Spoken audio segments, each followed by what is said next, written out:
Ensure that the equipment is prepared and check that the laryngoscope is working and the cuff on the tube inflates and deflates properly. Pre-oxygenate the patient with bag and mask ventilation for up to 1 minute before attempting to intubate.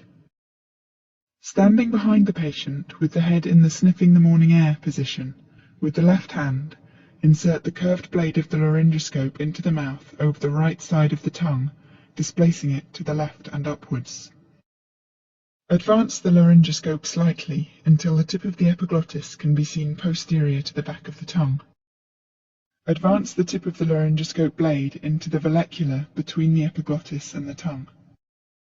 With the handle of the laryngoscope pointing away from you at 45 degrees, lift upwards and away to lift up the tongue and epiglottis to display the vocal cords and the laryngeal opening.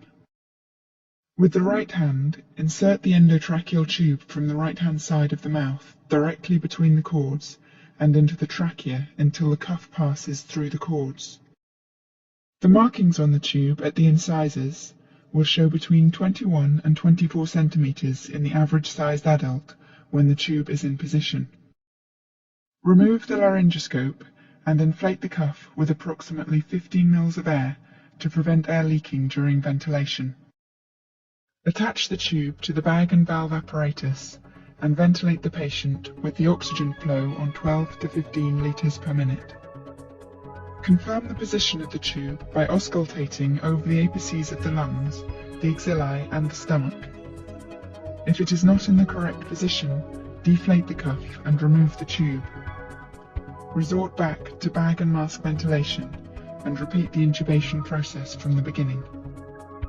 If the tube is in too far, the right lung will be ventilated only via the right main bronchus. If this occurs, deflate the cuff and withdraw the tube 2 to 3 centimeters.